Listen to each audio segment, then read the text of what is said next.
rush of adrenaline. It's like things that can kill you are fun. For sure. It's the reason roller coasters exist, right? Yeah, exactly.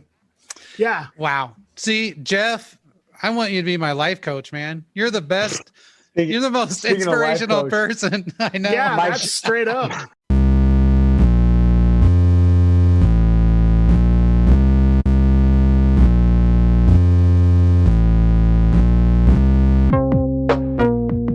My shirt got a little sweaty tonight, but I just coached my daughter's last soccer game for this little season. It's good. So it's 3 and 4 year old soccer. So nothing teaches you the age gap between a kid who just turned 3 and a kid who is about to turn 5. Like watching them play soccer against each other. Yeah. So our team was super lucky to have a bunch of kids, and my daughter included, about to turn 5 years old. So they don't keep score, but it's pretty obvious when you watch little kids soccer. Our team was full of kids that were on the older half of the 3 and 4 year old spectrum. So they just mopped the field with them. Yeah, we had one game that was probably within 4 goals, and that was our closest game. Like we had a kid that turned 5 while he was on our team, and it was like part of me was like, man, that's a little whack because but also the other party was like, you were 4 when you signed up, so you didn't technically break a rule. But so we were the green. We wore green shirts. We were the green team. I got an official coach shirt. So I was going to show up. I was going to wear a trucker hat and sunglasses. And I was going to have a whistle with me. I was going to be like, Eric, you think I'm a fucking life coach? Listen up now, motherfucker. You ain't hustling at all. I've been watching you. Hayden Kaiser. Yeah. Dude, I'm glad I'm not part of that trend. Yeah. Name my child after a coach. This is Peyton Kaiser. And here we have Hayden Kaiser. Peyton and Kaiser's over here we have Kaiser Lombardi. We switched their last name because we love coaching. Kaiser Lombardi sounds pretty cool. It does. That's a sounds power like name. Someone who controlled troops in World War I. For sure. It's back-to-back power names. It's the Kaiser and it's the Lombardi. I like or it. somebody who's in charge of a crime wave in a big city in a comic book. Kaiser Lombardi.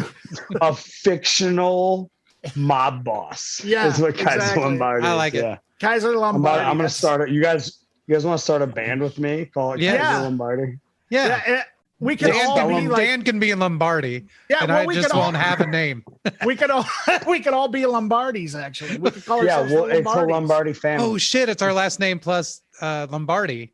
Yeah. Right? Be like the Ramones. So you'd be like Whitaker Lombardi. Yeah, Kaiser Lombardi. And we'd have Whitaker Lombardi and Lombardi. All right. Dan, I'm sorry to tell you this. You got to get a stage name. My middle name is stage Edwin. last name. My middle name is Edwin. So Edwin Lombardi. Solid. Oh shit, that's nice. Solid. That works. that beats both of us. Well, no, Kaiser Lombardi. No, Kaiser Lombardi. I mean, that's the name of the band. So you're the crime boss. We already got it. You're the boss, Jeff. All right, I'm on drums. Oh wait, for a second, I thought you were gonna say I'm on drugs. Well, no, I'm not. No, I don't. I don't do drugs, just weed. Yeah, that's. Yes, man. I like that statement. Sober. That was good stuff. Yeah, I'm California sober. So, this is the Accelerativ Thrust podcast. Yes. With Dan and Eric, and today. We're doing a late night sesh. Our first late night sesh. So we're literally an hour and 16 minutes past my bedtime, and it's 9:16. You know, it's funny. So that's the life I'm living. We're showing our age that 9 o'clock at night is considered a late night session. Yeah, I left that show tonight at 8 o'clock, and everyone was like, "What?" I was like, I got to interview Jeff, but also I'd probably leave any fucking way because no, actually Dryad played and I didn't stay to see him. Yeah, I love Dryad, but I haven't seen him since before the pandemic. So this was my first real show, I think, since. This was like old school in the stinky basement. Tons of people crammed in. So hell yeah. And everyone was real positive because they haven't been to a show either, So like after every song, everyone was like, "Oh fuck, yeah!" Yeah, the hunger's there. So the hunger's there. But even like a year and a half ago, all those same people would just be standing with their arms crossed, like, "Man, can I just go outside and smoke? How long do I have to?" All right, Dan. Yes. We're gonna flip this baby. I'm interviewing you now. Oh, when you're at a show, what's the go-to posture? Are you an arms crossed? Are you a stand? Are you a head bobber? You get on the dance floor, you shove your buddy next to you. What's the go-to Dan posture? Well, at a show. For me, it's definitely the head bobbing for sure. I stand there. Sometimes I have my arms crossed, but usually it's head bobbing. I'm too old to mosh. Dude, I've been in mosh retirement. Yeah, I've been in mosh retirement for a decade. Can't do it. Yeah. What about you, Jeff? What do you do? So I'm the dude who naturally crosses his arms and bobs his head and then looks down and sees his arms is crossed and then like internally panics and thinks like, I can't be the arms crossed guy. So what am I going to do? And then I'm like the tuck your hands in your pockets guy, which is also not the best thing you can do. Sure. So I don't. And then I'll bust out the air drumming because it's all I got. It's the only thing I got. But I've done some air drumming for sure. It's super fun, but sometimes you're not fit. Like if you're seeing a band for the first time, or if like you're not super familiar with the catalog, you'll be like, "Ooh, I'm gonna air drum," and you start air drumming what you were going to play. Right. And then you're like throwing a fill where like a choked cymbal crash goes, and then you're to the dude who's air drumming off. But in their own head is on. Yeah. And then but that's me 100%.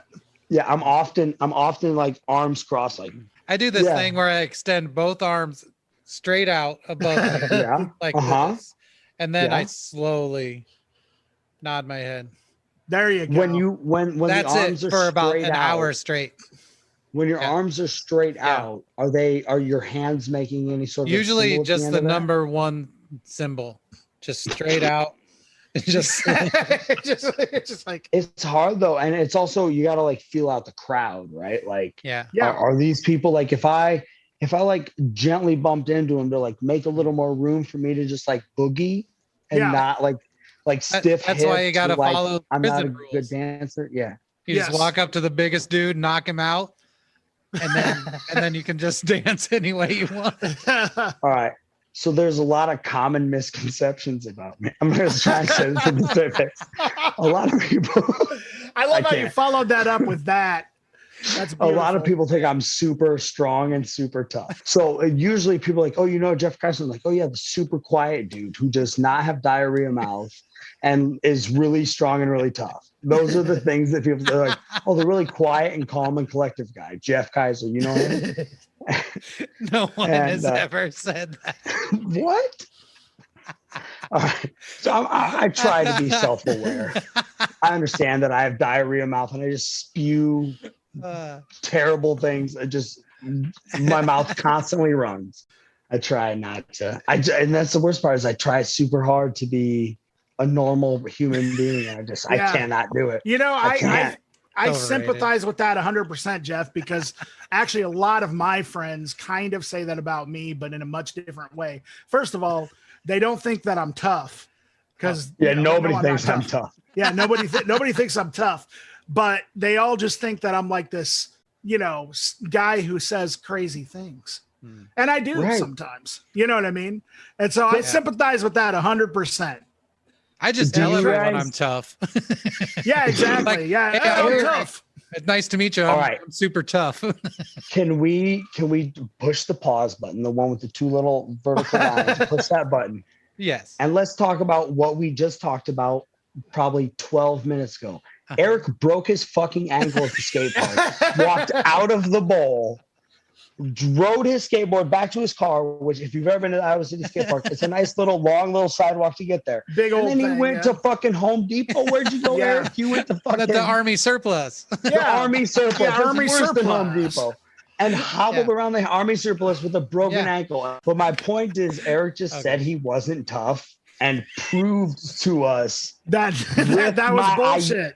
The balls in my eye sockets and my retinas witnessed Erik with a broken ankle leave the skate park. Well, I didn't witness him running errands, but I heard the story and I truly believe it. I don't know if that's tough. And then he's gonna be like, I'm not tough. Tough I mean, I do beat people up nearly every day. All right. Can we hit pause? I'm going to go in my face. Okay. Yeah. Yeah. All right. You can only hit pause one time and then it's unpause. Yeah. You can't pause further. Oh my God. We need to get into talking to Jeff Kaiser. All right. So thank you for asking me about my top albums. First one is No, I'm just We do. Wait, hold on. Were you going to say Whitesnake? No, I was going to say Whipped Cream and Other Delights by Herb Alpert and the Tijuana Brass. Herb Alpert. Is that a real album title? It is. That would be great. Yeah, you've seen it. Google it right now. You've seen that album cover. It's the girl on the front, the sexy brunette girl with the whipped cream all over her whole body. Yeah. And then you put the record on, it's like, dude, the trumpet playing. I mean, that's why I said Tijuana Brass. Yeah. You don't get to name yourself after Tijuana and not have a good brass section, right? Let's bring it back to naming your band after what you're good at, right? If you're like, we're a brass band, you'd be like, we're fucking Iowa City punk-ish. Yeah. Whatever we play, you know? So Jeff alluded to me asking about his favorite records, and that is based on a questionnaire kind of thing I send to people before they're on, and it's kind of lame, but at the same time, you got to have some info to fall back on. That's all. But if you want to talk about any of this, I think it'd be interesting. All right. What is Red and the Eds? All right, so Red and the Eds was my two best friends from like junior high, or late junior high, early high school, all through high school, right out of high school. It was two people that I literally consider like brothers of mine. It's Edward Hall. So my middle name, so I'm Jeffrey Edward. My middle name is Edward. His first name was Edward. So he was Edward James Hall. I'm Jeffrey Edward Kaiser. And then our bass player, Josh Elvidge, who is an amazing human being and a absolutely shredding bass player. He had long, flaming red hair, right? Just like as gingery as you can get. And so he was Red, and then we were the Eds. And that was like the first serious band that I played in that like booked shows, recorded multiple albums, like wrote a lot of songs, like progressed as we got older. And so, we played I think that our biggest fault was also our best asset. And that was that we didn't like pick a genre and stick to it. Right. We'd discover Clutch and be like, holy shit, let's try and write a song with a Clutch style riff. Yeah. Right.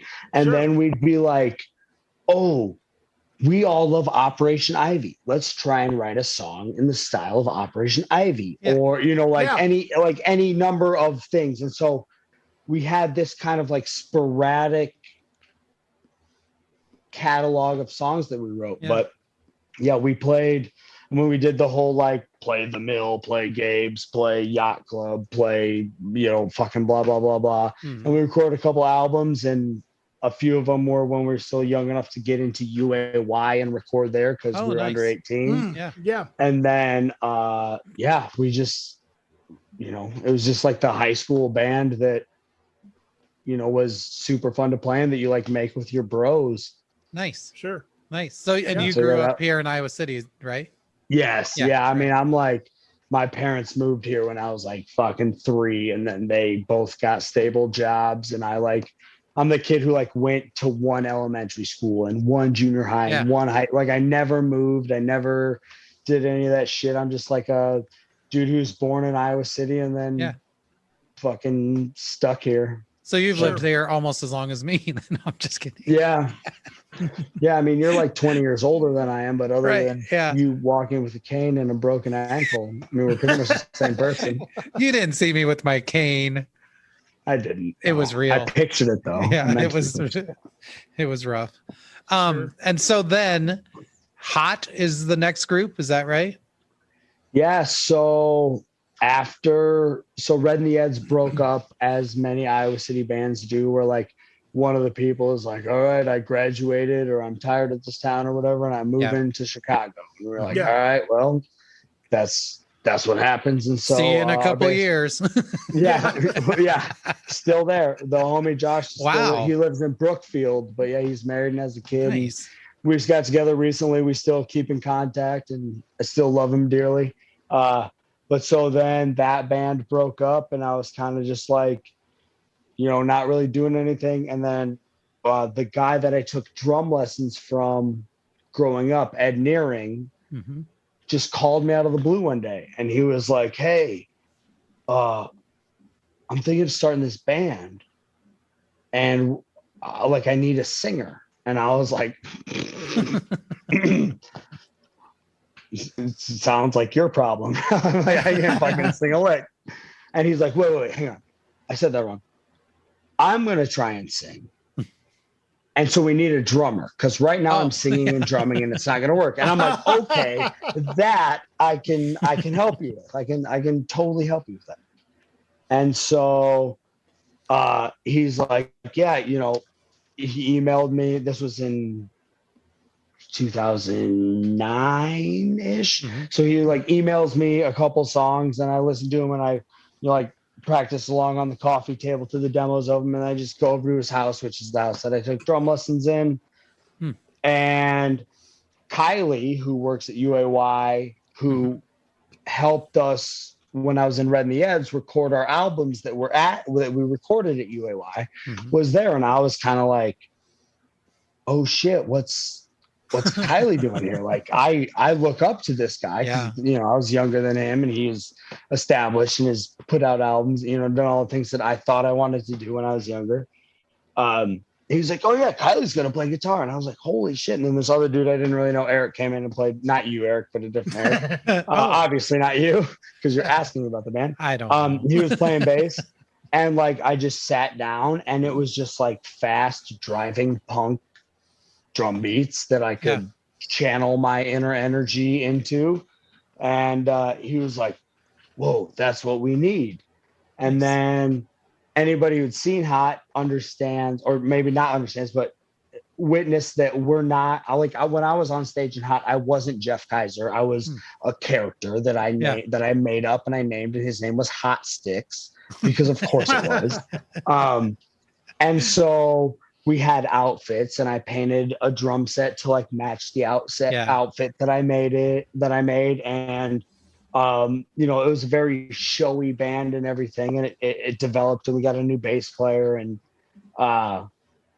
it was for me, like initially I was like, holy shit, the dude who taught me how to play drums is now asking me to be the drummer in his band. Right.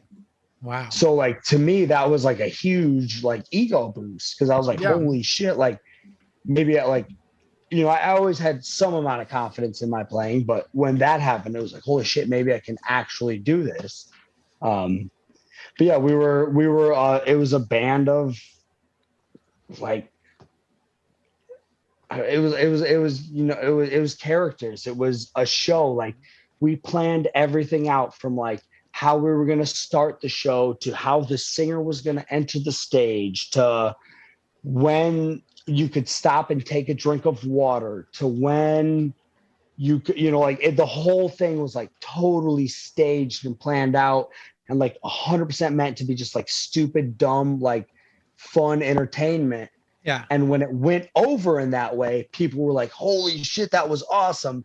Yeah. And when it didn't go over that way, people were like, that's not fucking punk music. Yeah, right. And so but yeah, it was a tough one. It was an amazing thing to be a part of. It looked like I never saw Hot, but from what I've seen from live footage and things like that, it seemed like there was like this Evel Knievel action man element to the whole thing. And that 100%. seemed really cool. I think punk rock in general sometimes can take itself a little too seriously. Yeah. And that was, it's like we can have fun doing this, or at least we should be able to. I don't know. Well, and part of our whole argument was that this is going to get me fucking slayed. It's all bullshit. Right? Yeah. Like in a way, like people are like, oh my God, punk bands like the Ramones. And you're like, push the pause button. Yeah. The Ramones had matching haircuts, matching fucking outfits. Right. They recorded their practices so they knew what they looked like on stage. Yeah. Johnny Ramone was a staunch right-wing conservative piece of shit. Yeah. Marky Ramone has an ego the size of fucking Mars. And, and you're like, it's all bullshit. Like everything that you idolize in this was planned out to market to you. Right. Totally. Yeah. But people don't want to hear that. The origins of punk rock is fascinating to me because it essentially was started, even if you want to talk about the Sex Pistols, which there's always that argument about what predated what. The Ramones and the Sex Pistols obviously are the ones that get brought up the most, but it's like both of them started with like almost like boy band origins in a weird sort of way. And punk rock, the genre that a lot of people insist on keeping DIY and independent from, corporate entities and whatnot, started straight up on major labels. It's really interesting. For sure. Yeah. And the Ramones didn't start out like, we're going to create a genre of music and play it to the masses. They were like, we want to be rich and famous. Yeah. Right. Like, yeah. They wanted to be so rich and famous that, they ended up being more known for their merchandise, the Ramones shirts, than the actual music. And I'm a dude who's worn a Ramones shirt since I was in fucking 6th grade. I'm 33. Right. And I've literally been wearing a Ramones shirt for more of my life than I have not been wearing a Ramones shirt. Yeah, this shirt he's wearing right now is the first non-Ramones shirt I've ever seen him wear. Actually. I've ever owned. But yeah, so I think that was also part of the thing in Hot that people didn't necessarily understand, was that we were like, yes, this is a show. This is supposed to just be entertainment. Yeah. Right. Yeah. And so you'd like play to a DIY crowd and they'd be like, this isn't DIY. Look, your fucking drum kit is painted all fancy to match the jacket you're wearing. Even though you painted it yourself. Actually, motherfucker, DIY doesn't mean do it yourself poorly. You're right. You can do it yourself and get good professional results, and it's still doing it yourself. Yeah, absolutely. And so, people, I don't know. There were times when that band was really, really accepted and it was a super good time. Right. And I also found that in that band, traveling to shows worked way better than playing in town Iowa City shows. Yeah. You'd play like a localist show and people were like, the fuck is Jeff doing in that costume? That's Jeff on the drums or whatever. Right. Yeah. Right. And then you'd go to Des Moines or you'd go to Omaha, or you go to wherever you went, and people were like, who the fuck are these guys?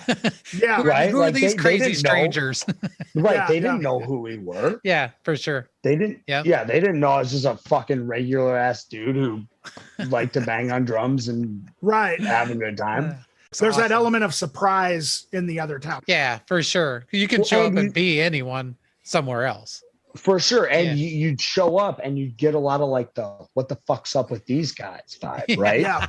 Like you guys have both played enough bands that you show up at a place and people are like, what's these guys' deal? And you're like, you feel that, right? And then you're like, this is what we are, right? You're like, let's go play a good show and people will either like us or they won't. Right. Yep.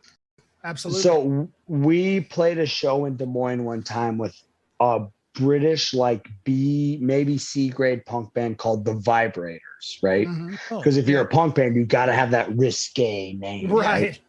And so we got on stage and we played our set, and I remember the crowd doing the folded arms, like fuck this shit vibe. And then the band that they came to see, the Vibrators, got on stage, and their guitar player literally wore the exact same outfit that Kylie wore in Hot, which was a black leather jacket with a red button-up shirt underneath it and black leather pants or black jeans, depending on which one was clean at the time. And the dude got up and they had their set laid out in the exact same way that we did, where it was the three, like the guitar, the bass, and the drums were on the stage, and they're like playing an intro riff. And then the singer walks out on the stage, and then he like says something. You play a little like kind of song, but not really like an intro song. Right.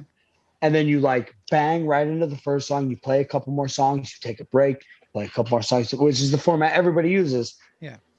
And the crowd was like eating it up. And we were just standing there like, we literally just did the same thing in costumes. And you guys were like, this isn't fucking cool. Yeah. Right. Yeah. But then a band that you kind of maybe have heard of, maybe did the exact same thing. And you guys were like, that's so fucking punk. Hell yeah. Yeah. And then afterwards, the dudes talked to us about having kids and driving 4-door sedans. Right. And we were like, this is your guys' fucking punk, right? Like, I mean, obviously they weren't talking to the fans in the audience, but like us, it was like, but things that people love in the Mouth of Radness, right? Yes. yeah, Came up next. I was curious. How did you hook up with Noah Kester, man? Hot ended when I was probably like 22, 23, somewhere in that area. So we had a nice little, like 5-6 year run. And then I wasn't playing in a band, right? I was just like, I bought a house. I was like working. I got the job that I still have now. And I was just kind of like living the like not punk fucking domesticated life, right? Right. I ran into my good friend, Zach Newman, who is hands down the best photographer in the area. And I apologize to anybody else who puts their eye behind a lens and clicks a button, but this dude has a fucking, he's got the eye. I mean, Zach is the man when it comes to taking pictures. And he was like, hey, I work at the New Pioneer Co-op, and this dude, Noah, is looking for a drummer. You should talk to him. I think you guys would fit together well. And I was like, yeah, all right, cool. Like, I wasn't really like, I wanted to play in a band, but I just got done playing in a relatively busy band. And I was kind of like doing other things with my life. And then one day I was like, you know what? I'll just hit him up and just see what he's got. And I went on Facebook. I didn't know what his last name was. So I typed in Noah. And then Noah, three names. It was Noah, Parent, Reason. So Noah's the first name, Parent is the middle name, Reason is the last name. And I'm like, oh shit, this dude dated my friend's older sister when I was in junior high. I know who that guy is. I was like, Reason is a weird fucking last name. So I click on it, and when I click on his profile, a message in Messenger pops up, because since we weren't friends, it like didn't come through or whatever. And it was like, hey, we're looking for a drummer for this band. I'd like, if you were recommended to me by Zach, and if you want to try it, cool. Here's my number. If not, don't worry about it. And I looked at the date, and he had sent that message like a month prior. And so I like sent him back like, holy shit, I'm just seeing this. If the opportunity is still there, I'd love to come play drums and just, see what's going on. And he sent me back a message like, cool, can you practice this day or whatever? I'm like, yeah. I'm like, I'll be over, I'll bring drums. What kind of beer do you like? Are you cool if I bring a little beer over? And he's like, bring some Schlitz. And I'm like, part of me is like, fucking right. I mean, I prefer my beer like light, shitty, and domestic, right? I'm not like an IP. I don't give a shit about any of that kind of stuff. And so I'm like, all right. So I load my drums up. I stop by John's because he lived over on Dodge Street. I grabbed a 6-pack of Schlitz, and I head over there. And I set up the drums, and he had sent me demos, so I like played along to him. And I showed up, and we played drums. He's like, hey, this is cool. And at the time, Jordan Wagner was playing with us. And he had super nice equipment. I was a really good guitar player and seemed like a cool dude, but I didn't know, like, so they were like in like the tier older than me. Right. So they'd be like, do you know this person? I'd be like, right. I'm fucking 8 years younger than you. I have no idea who this person is. Right. But so yeah, we, showed up and they were like, well, I think this will work. They had some songs already written. We got those songs figured out, and then we added a couple more. And with Jordan, Noah, and I, we recorded the first album, Gone Rad with Power. You recorded that with John Hopkins, right? Yeah, we did with John. Rest in peace, John. Yeah. But yeah, we did it at, what was it called? Earth Tones. It was a studio that was on, is it Clinton, whatever the road that the Sheridan or the Graduate now runs all the way down, and like public access TVs there. But yeah, there was like a studio that you like didn't know was a studio until you walked in the door and you're like, holy shit, there's drums and microphones and cool stuff in here. Nice. But yeah, so we recorded it there with John Hopkins, and I think it went pretty well. It was one of those things where, like, I'm sure you guys have experienced it when you've played in a band for a long enough time that you feel like you're ready to record, but you're not. Right. Yeah. And so yeah, it was kind of one of those records where, like, I don't know, I just went back and listened to it the other day and I was like, ugh. Yeah. My playing on this could have been a lot fucking better. Well, I think it's a rad record, no pun intended. Yeah, I think it's a really, I think it's a good record. I think it turned out all right, but you're always hypercritical of yourself. Sure. Right? Absolutely. Like, if I could go back and re-record literally every single drum part I've ever recorded on any album, I would do it. That's pretty much how I feel about my guitar parts. Yeah. And even if it was something as simple as like my playing was fine, but I wish I could put a snare drum that fucking sounded good. Sure. Right. There, right? Like, right. Or not even a snare drum. Like maybe my snare drum sounded good, but it wasn't the right style of snare drum for that record or whatever. Right. Like always overthinking things. I totally understand. But yeah, so we did that record and it turned out pretty well. And then Jordan and his girlfriend broke up and he like fucking moved to Seattle. And I remember all these people like texting me and calling me like, is Jordan okay? And I was like, to be honest, I don't know. I don't fucking know this dude. We've been in a band together for like 9 months. Unfortunately, I don't have any contact with him now. He's not a person that I like ever, like every other band I had ever been in had been like people that I had known for a long time or like, friends. Right. Yeah. And then this first band was like a dude whose last name was Reason and a fucking dude who wrote for Premier Guitar that I had never met. Right. Like, and so I was like trying hard to like be a good drummer for their band, but I didn't know him. Yeah. And then I realized that Noah's last name, it's still pronounced Reason, but it's spelled Koe. Kester. Yeah. Recester. Yes. Yeah. Recester. Yeah. Noah Kester Reason. Noah Kester Reason. And the Mouth of Radness changed over time. It was just you and Noah for a little bit. Yeah. Mm-hmm. Or was Phil already involved with Jordan as well?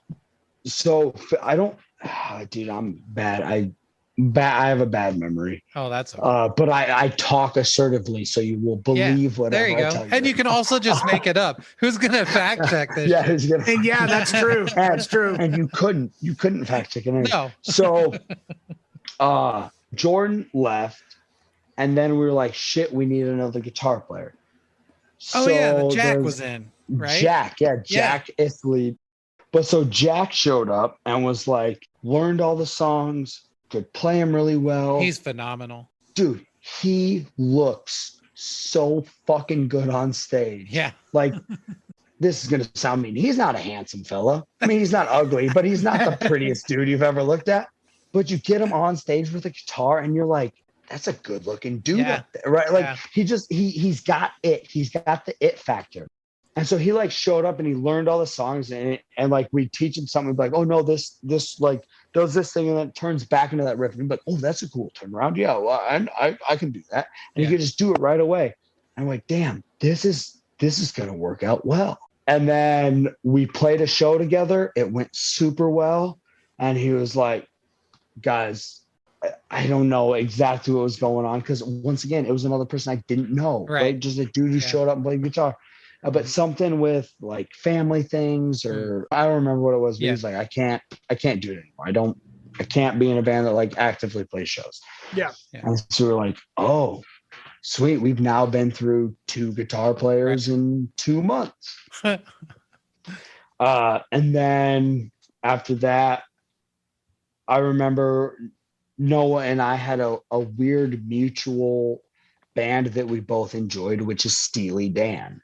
And I will fist fight anybody. Look me in the eyes. Everybody listening, look me in the eyes and tell me Steely Dan sucks, and I will fight you. I am not tough, and I will fight you. Yeah, that's why Jeff and I don't talk about Steely Dan. They're so fucking good. I think they're pretty good. I like them. Listen to this. If you want a flawless fucking halftime shuffle played, call in Bernard Purdy. He's going to bring it. Anyways, we both really enjoyed Steely Dan. Noah had said something about having a keyboard player come in. I was like, all right. He was like, well, maybe we could like, punk up a Steely Dan song or whatever. And so anyways, that gets Phil Mall in the basement. Yeah. Which then is like, hey, this fills our sound out more. He can play these like root notes, and his synths sound amazing, and he's a super cool dude to be around.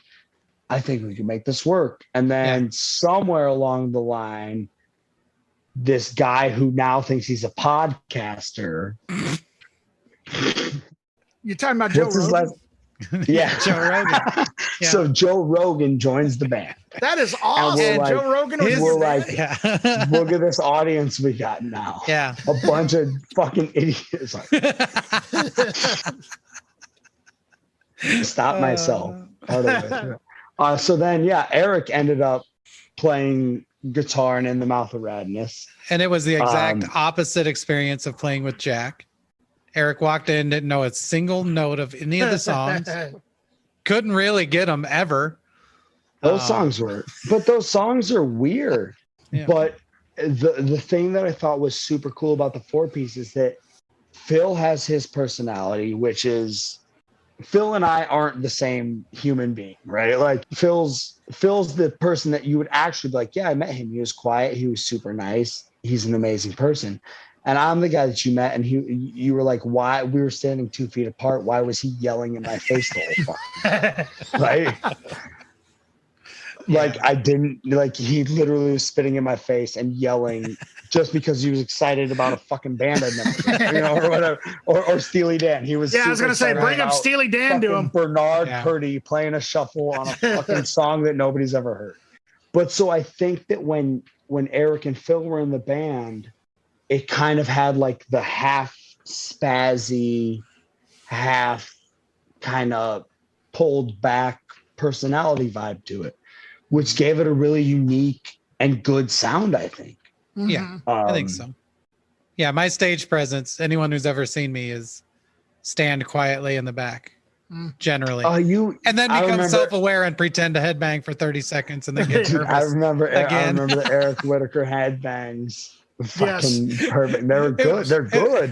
It was always like, oh shit, I'm just standing here like a statue. Yeah, and you're like standing like a statue, and then you're like, so I do some whips, whip this shit a little bit. And then I'd forget again and just stand there.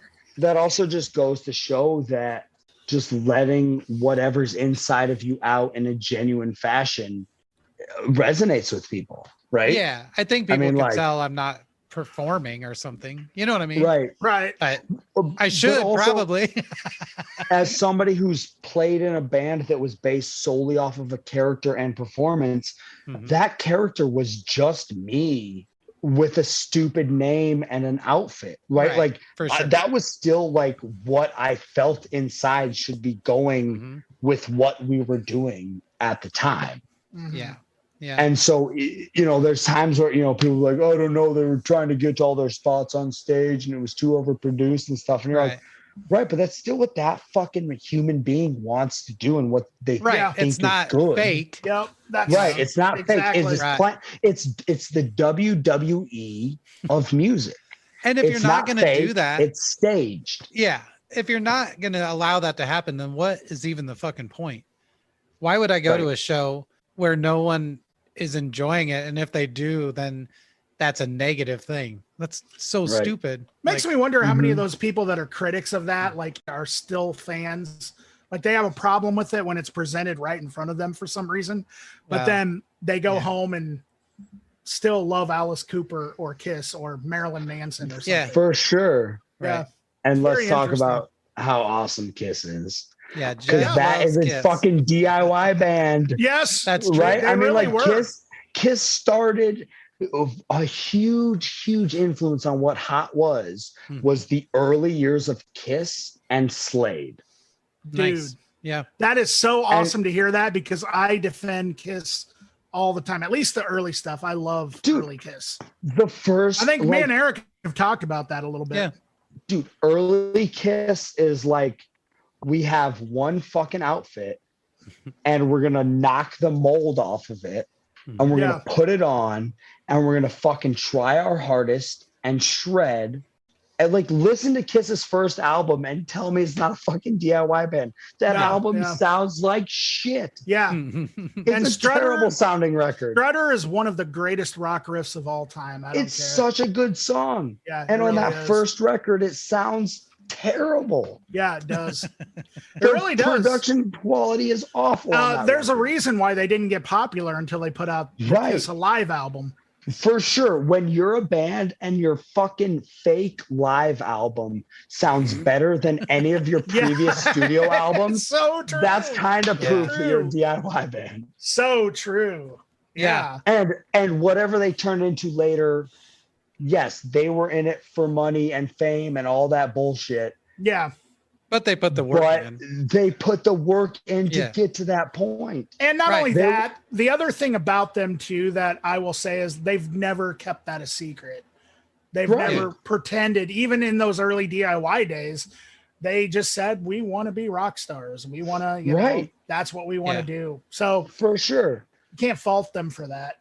Right. They've also another thing that I feel, Gene Simmons, you can say what you want about him, but he's actually put on a lot of, exactly. But he did, on the other hand, though, and I agree with you, Eric, but on the other hand, he also put bands like the Melvins on as opening acts. He handpicked bands like the Melvins to open for Kiss. Sure.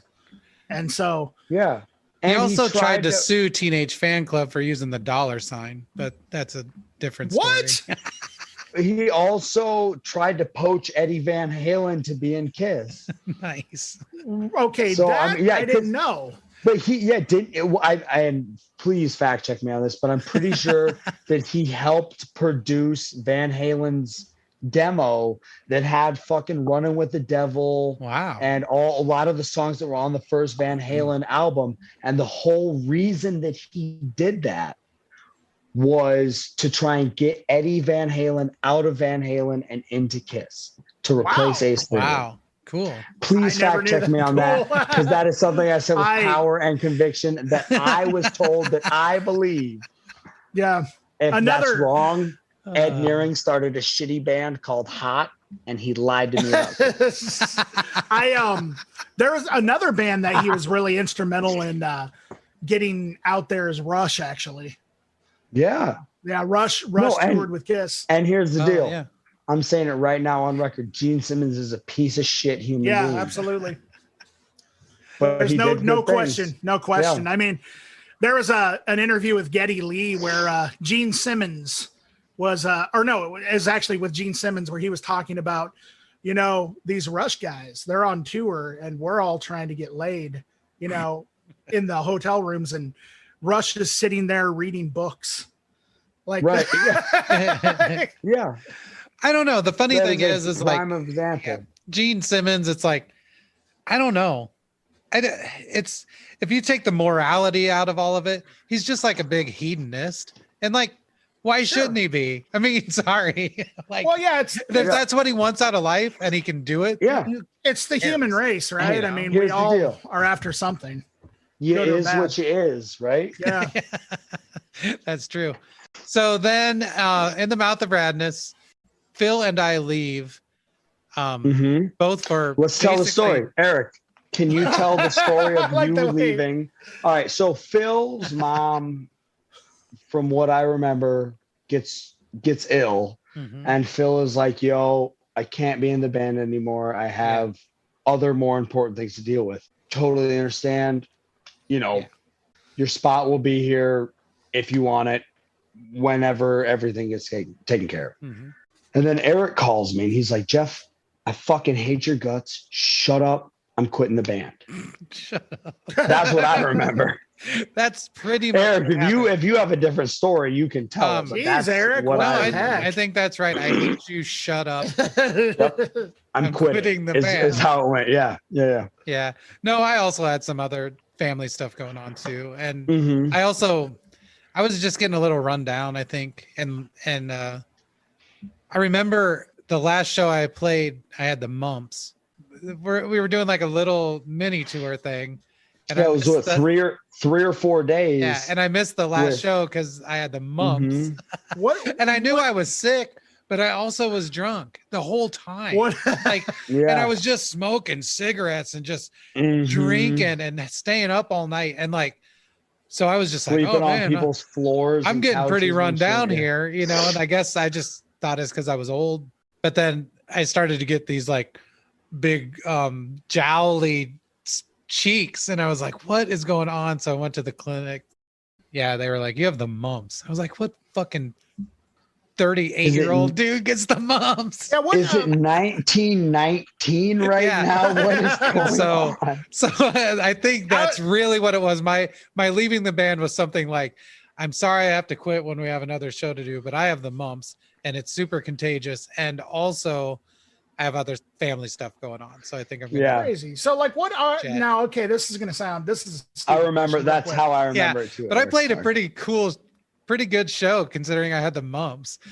Like, so I looked it up later and it was just like, you should not really even be able to walk, bro. What was it? Yeah, it was like, it was either 2 or 3 shows that you played, because it was like Quad Cities, Twin Cities, or Des Moines, Twin Cities. I don't remember exactly what it was, but it was like Minneapolis, it was like just like a little baby run. But at some point in that like 3 or 4 days, there was an Iowa City show. And so we were back home. Right. Erik ended up calling us and he was like, hey, you guys, I can't play the show tonight. I got the mumps. And Noah and I were like, the fuck? Like, really? Well, I felt the same way.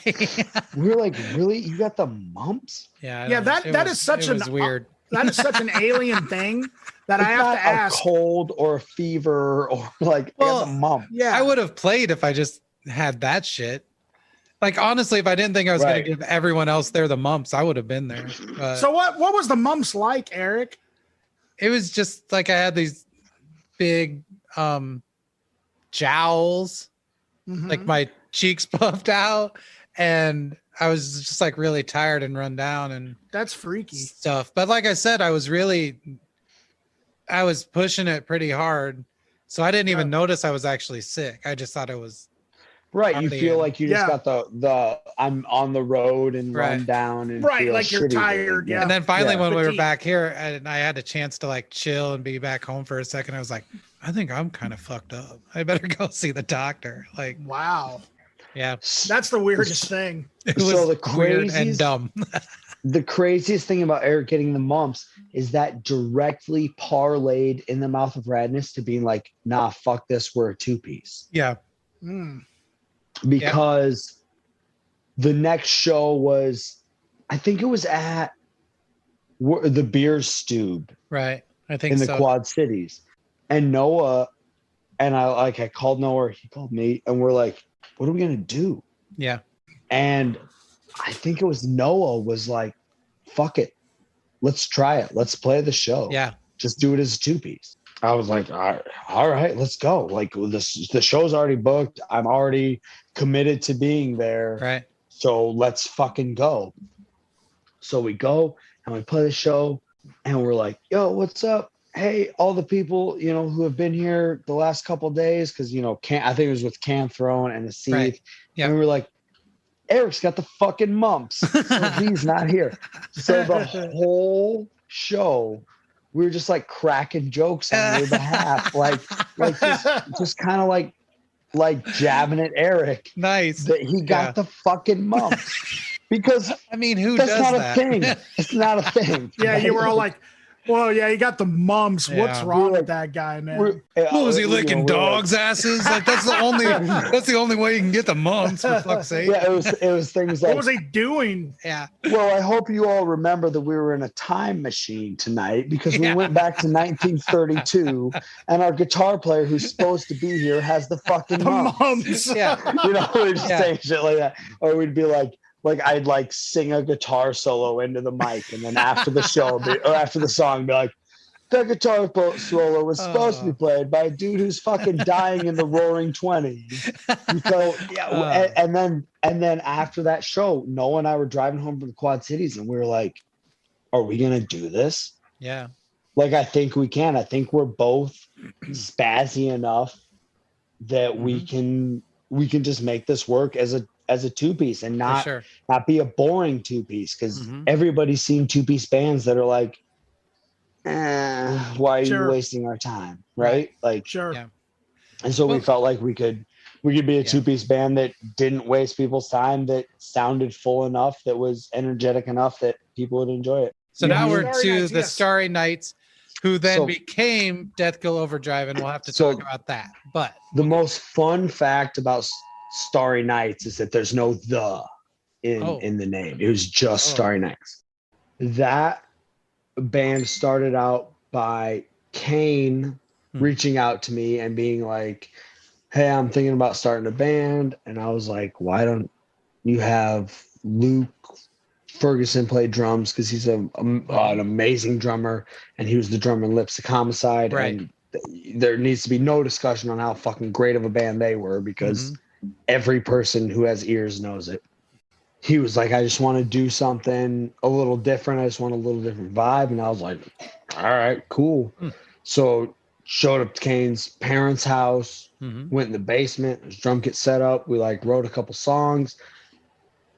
I remember going upstairs, and Kane's mom was like, okay, that sounds really good. And I was like, yeah, well, your kid writes amazing songs, so it's easy. And Kane's mom was like, well, yeah, but I heard you talking down there, and you had some good ideas. And all I could think was like, of course you fucking heard me talking down there. Everybody fucking within a half mile of me hears me talking. Sure. But yeah, and so we we wrote some songs, and I remember at the very beginning it was like, well, who's gonna play bass? And I kind of wanted, Kane kind of wanted another guitar. Yeah. And so, it was like, do you know anybody who plays bass or guitar or anything? And I was like, honestly, the only person I play in a band with right now is Noah. Right. And I don't think it's the right style of bass for this band. Otherwise, no, I don't know anybody who plays. And so Kane then brought Molly in, who is a fucking shredder. Yeah. Plays the bass so well, can harmonize. Molly's like and I mean this with the utmost respect, Molly's like the Mark Anthony, what Mark Anthony to Van Halen is. Sure. Yeah. Molly is to Starry Nights / Deathkill Overdrive. Nice. Yeah. Like the unsung hero that hits all the notes nobody else can hit, and just plays the instrument flawlessly. And so, yeah, we brought Molly in, and then at the time, Trevor Triver, whatever it is, played guitar and sang. And then he was playing with Surf Zombies, and he lived in Des Moines. It was just hard to get everything together. So then Noel took over for him. and we wrote the Star Signs album with Noel, and everything went really well. And then there was a little bit of a falling out between Noel and Kane, and then at that point in time, Kane was going through his transition, and so I think it was just kind of like a, you know, the transition from Starry Nights to Death Kill Overdrive was just like a, you know, personnel change and just like a personality change in some ways, and just like a whole new identity type of just thing. a clean break from clean break. Yep, for sure. I get that. And so it's 75% still the same members, and then we got Oliver in, who is fucking ridiculous at everything he touches.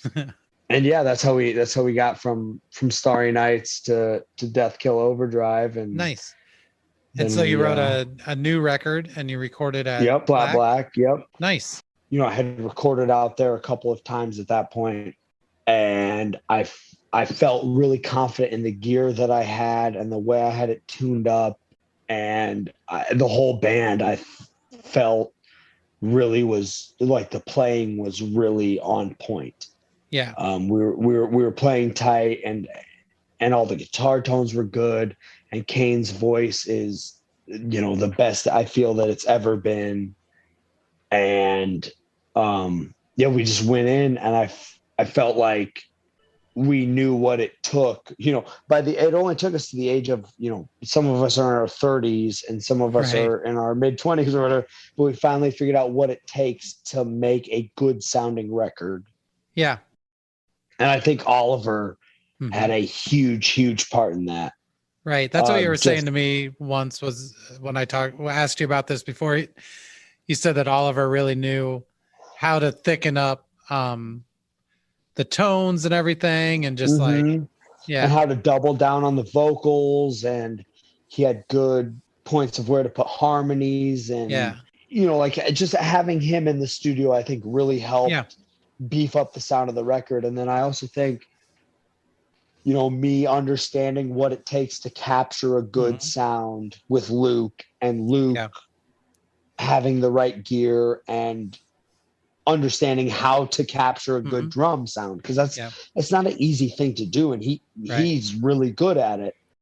And so I think that really helped. And I think Kane, being a creative genius when it comes to writing songs and being a lyricist, really was a huge part of it. And then I think like Molly just being the fucking Mark Anthony, Van Halen Mark Anthony, not pop star Mark Anthony, of the band, is like, it's such a huge, almost unnoticed component of what we do. Well, it's those unnoticed things that add like the actual strength and structure and resilience to a band, not just its sound, but I don't know, its core, you know, like what it is as a band. You almost have to have someone holding it down. For sure. Because if you have all people that are out there just going crazy, like, I don't know if I've ever seen that work. Maybe the Who. Right. No. But I mean, even the Who, it didn't work, because who was the fucking in the who was the person that played the exact same instrument that Molly plays that held the whole thing together. Right. But Entwistle's playing is a little wild. Entwistle's playing is incredibly wild, because he was kind of revolutionizing, like, instead of just following the chords, I'm going to just go nuts. But as like a personality and on stage, his vibe on stage is the same thing. Right. Yeah. That's the best vibe. If I have to choose a vibe, I'm going with that vibe. See, everyone else gets to have fun.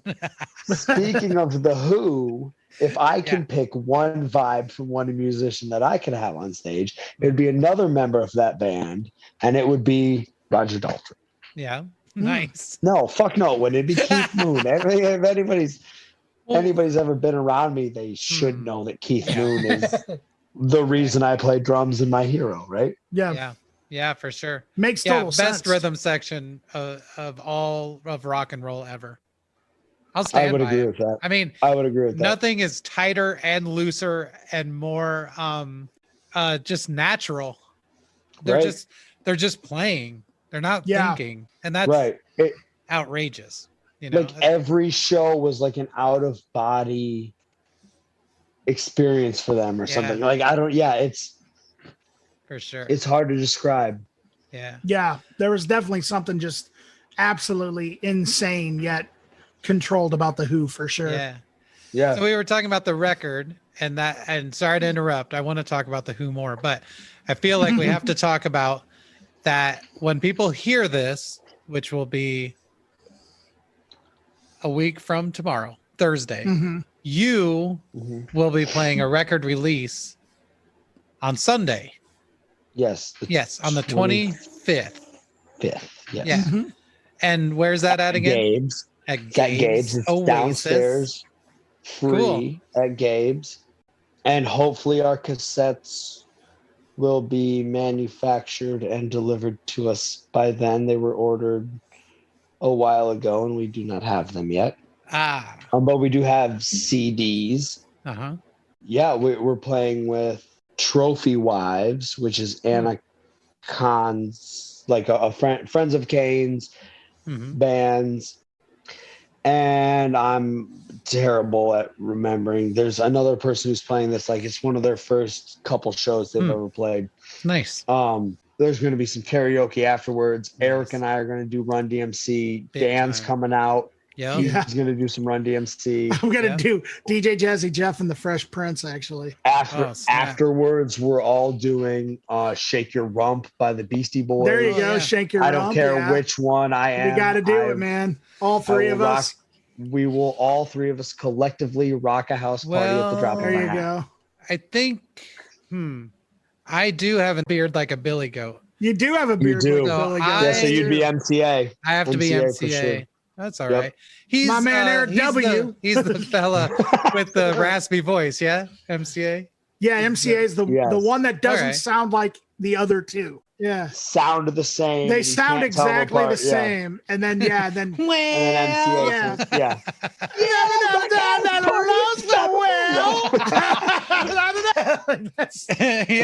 That's great. One of my favorite things in music is when you're like, why does that person sing like that? And then you hear them talk and you're like, that's why they like Slade, right? You hear Noddy Holder and he's all like, come on, feel the noise. And then you hear him talk and he's like, hey, my name's Noddy Holder and I just fucking talk like that. And you're like, that's how it sounds. Come on, feel the noise. And the Beastie Boys, because there's a connection. Come on, feel the boys. Come on, feel the boys. So you told me about Brand Van 3000s, and this is a group that actually had an album out on Grand Royal, the Beastie Boys label. And you didn't tell me that they covered "Come On, Feel the Noise." Oh yeah, they sure do.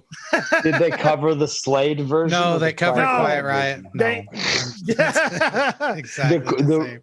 What they did was the Brand Van 3000 version. Yeah, it's a lot different. It's pretty good though. Yeah, it's very. The record's really cool. I like that record. It is a very interesting record. But yeah, didn't Quiet Riot have 2 hits with Slade covers? Yeah, there are only 2 hits. The only 2 hits they had were both Slade songs. Mama, We're All Crazy Now. Yeah. And Come on, feel the noise. So I guess so they had 2 Slade hits and then they had 1. Yeah, two of 3. Sorry, okay. 66% of their hits. Gotcha, 66% were Slade songs. Well, that's better percentages than Wasp. There's what? Animal Fuck Like a Beast and. Yeah, I think probably having that bloody saw blade cod piece on the cover is probably didn't help them. I mean, it helped sell some, but it helped also not sell a lot. I'm sure. It did, yes. They put out an industrial record in the 90s. Did you know that? Was it pretty good? I don't know, but it was called it's super good. I guess it was called something Fuck Kill.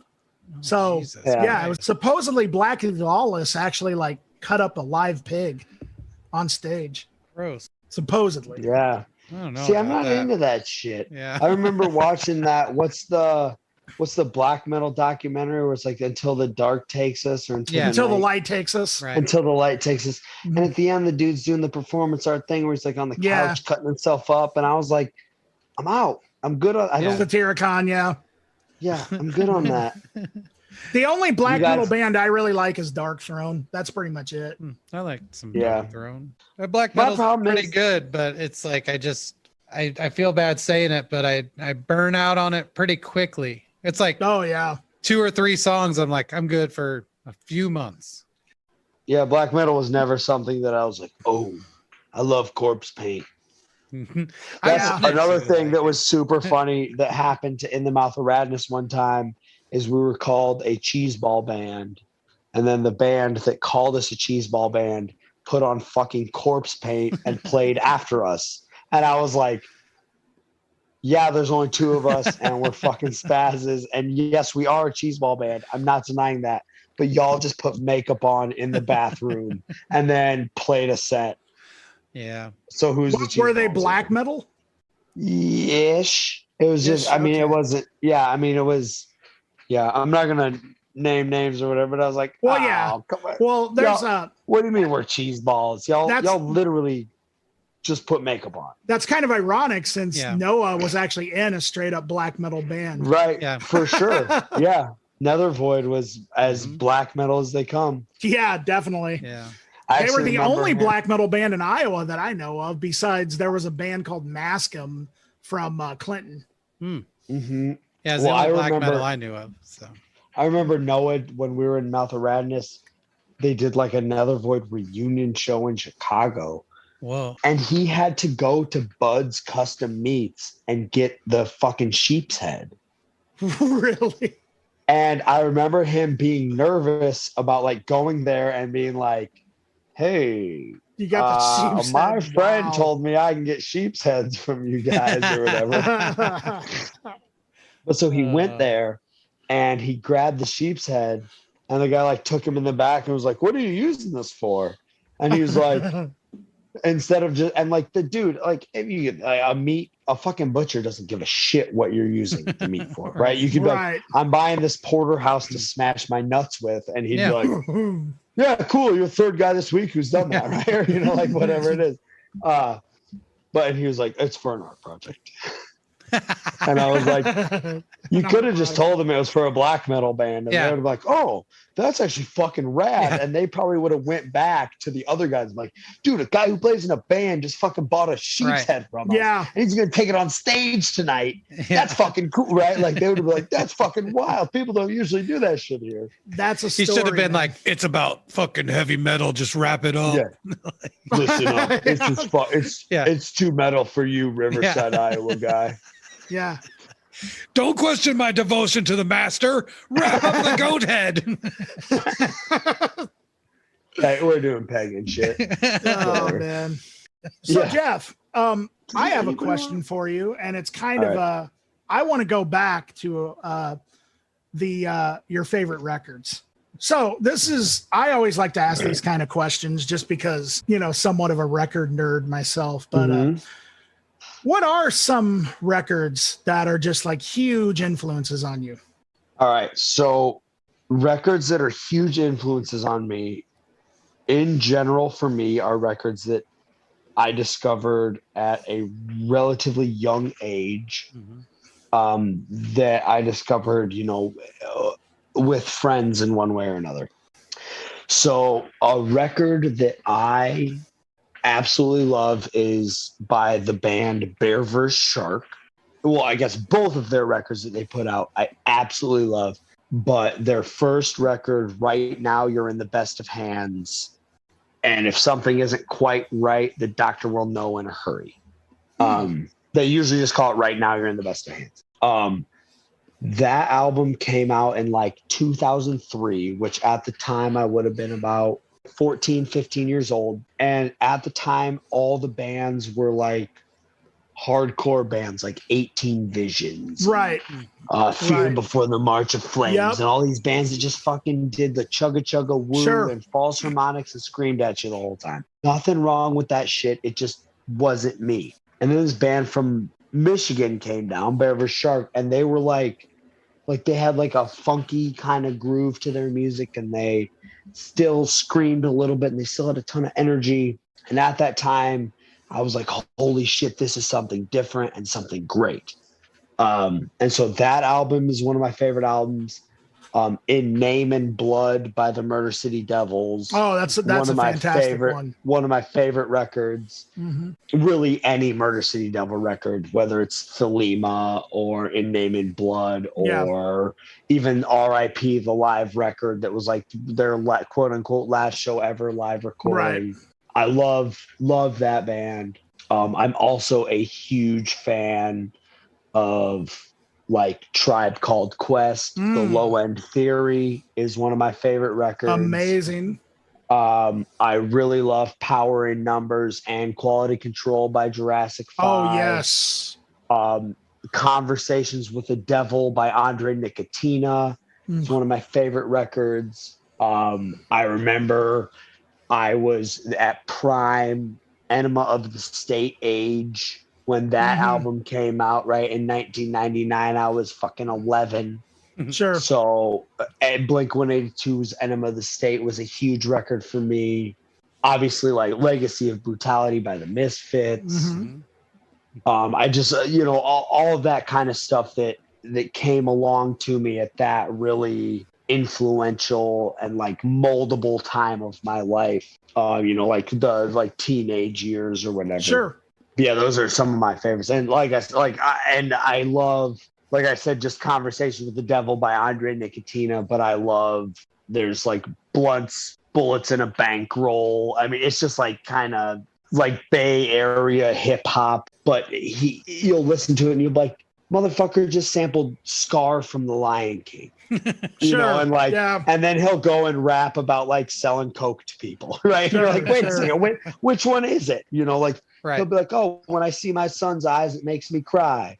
And I sold somebody laced heroin. And you're like, what is happening in these rhymes? And then another one that I would be remiss for saying, I guess it's not an album, but one of the things that influenced me to play drums more than anything was The Who playing the song A Quick One While He's Away on the Rolling Stones Rock and Roll Circus. Yep. Because Keith, I mean, you watched that and Keith Moon, and at one point in time, he fucking like picks his floor tom up and lays it across his snare drum, and he's playing on the side of the floor tom. Then he picks it up and he throws it over his head, and then he like pours water on his drums for another part, and the water splashing all over. And it's just like, theatrical drumming at its finest. And I remember being a young moldable mind and being like, that is the dude I want to be. Yeah. For sure. Yeah. Insane drummer. Yeah, sure. That performance was like I said, it's not an album, but it was a performance that really changed. It is a really great performance, and probably the best one in the entire rock and roll circus. That's the thing that's insane about music too, is you could make the argument that The Who was not the overall best band on that bill, but that night, they were by a mile the best band on that bill. Yeah. That's the thing that's crazy about music is, like you have good nights, you have bad nights, you have nights that are just magic. You have recording sessions that don't go well. Yep. That could have been great if they went better. You have recording sessions that shouldn't have been as good as they were. You have performances that were, better than expected. You have performances where I'm sure you guys have experienced where you pick up drumsticks or you put your hands on the neck of a guitar and you're like, I hope I get through this set tonight. And you're like, fuck, this is not going to be good. Right. Yeah, absolutely. A lot of times those type of performances end up being the ones that everyone likes. For me. Yeah. It's really weird. Like, I remember I played a show and my guitar was out of tune, and I knew it was out of tune because it kept going out of tune.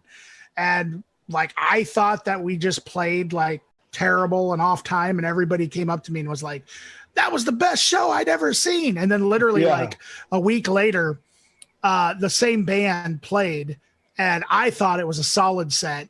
and like everybody hated us. It was crickets. Yeah. We do need to. I feel like Death Kill Overdrive needs to start beef with a band, though. All right. I don't know what band it would be, but we'll think of it at some point. What about with yourselves? Oh shit. We could have the Death and the Kill and the Overdrive all. Oh yeah, all beefing, battle each other out. Beefing, and actually, beefing. Funny fact, not that people probably care that much, but when we were, for lack of a better term, rebranding, we were trying to think of band names, which is an incredibly hard thing to do. Yeah, it is. And my friends and I in high school made a fictional band that was called Death Kill Overdrive. And we were a fake metal band that we never did anything with. And we were just like, hey, Death Kill Overdrive. Oh, that's a funny band name. And when we were trying to think of band names, I jokingly suggested it. We're like, hey guys, what about Death Kill Overdrive? And it was kind of like, that might work. Like, maybe. Yeah. And then, because it's one of those band names that, like, the whole point of it is that it's you're supposed to say it and be like, that is so fucking ridiculous and over the top that there's no way they could be serious. Right. But then people will say it and be like, Death Kill Overdrive. What kind of music is that? And you're like, not what you think. Yeah, right. Yeah. That's why it works. Like if you were trying to live up to that name, it would be bad. No, it wouldn't work at all. But instead it's like real different from what that name it's like that's not the first image that you think of when you I do like that a lot. We're the people who should be putting corpse paint on in the bathroom before our set. Well, maybe you should do that for your CD release show. Release show, yeah. Yeah, I don't know. I got a nice Hawaiian shirt with golden retrievers all over it. I'm thinking I might bust with out corpse for that, paint. At least bring a sheep's head. Yeah, we'll send Noah to go get us a sheep's head for Death Kill Overdrive. Oh my. Well, what do you think? Should we let Jeff get to bed? Why you guys don't sleep? All right, we're done with the podcast now. Mission completed. Yep. Well, anyway, thank you so much, Jeff, for being on. I appreciate it. Honestly, your encouragement was badly needed, I think, when this podcast first started, and knowing that you were listening to it made a big difference to me. So like I said, it's a great thanks for being on. Great way for me to discover music that otherwise I wouldn't be able to discover. And Death Kill Overdrive CD release party, Gabe's Oasis, downtown Iowa City, 25th, which when you hear this will be just a couple days away. And if you really love us, come where you got booked at Pride Fest. Oh yeah, which is cool. Not during Pride Month. Okay, right. Which is October 2nd. October 2nd. And we play at, I think, 4:00 on the main stage. And that's downtown Iowa City too, right? Nice. Yep. So that's a way if you got, young kids or you don't like to go to bars or it's too late for you or whatever, a good chance to go see us. And also you two guys, if you trying to think of a couple of good cover songs to play at Pride Fest. So if you guys think of it, shoot me a little, about that for sure. Shoot us a little message and we will give you no credit. Perfect. Say, that's the way we like it. I always like that. This was not suggested to us by anybody. We decided on our own. Well, I was telling Erik on another episode that you should steal anything and everything that you possibly can. So I appreciate that. You might as well. Yeah. Yes. I think stealing's okay because, like, if you really want it that bad, no one's really gonna love it more than you. For sure. The person that owns it probably just is like, yeah, that's a cool thing, whereas you would cherish it, so you deserve it. Yeah. So everyone should just go out there and steal. Isn't that what they say? If you steal something and it leaves you and comes back, and then it's yours. Then a bear is a Catholic, and that chicken has lips like a bear in the woods, and the Pope is a Catholic, and you set it free and it comes back, then it's meant to be. That's the saying. Oh right my there. God. Exactly. Yeah, I think you got it. You nailed it. Yep. You I'm got pretty it, sure man. I got Okay. it. Yep. Yeah. Wow. All right, y'all. All So, right, dude. Accelerativ Thrust, Instagram and Facebook, and follow the links to the playlists and stuff. And Death Kill Overdrive also on Instagram, Facebook. There'll be links when we post this episode. And You can also stream it all on Spotify, iTunes, Apple Music, all the stuff, because we paid CD Baby to make us look like a legitimate band. Yeah. There you go. That's awesome. Awesome. Well, thanks again, Jeff. Yeah, thanks for coming on, guys. Jeff. I appreciate you. Yeah. And Eric, thanks in advance for editing it and making me sound better than I do. Oh, you're going to sound so smart and cool and hot. Yeah, good. That's all I'm going for. I'm going to add a filter. That's it. Everything you say sounds like smart, cool, and hot is literally the only thing I'm going for in my whole life. You should put auto-tune on our voices, Eric. Yeah, all three of them. Okay, I will. All right. All right. We got to go. All right. All right. You guys have a good night, man. Bye-bye.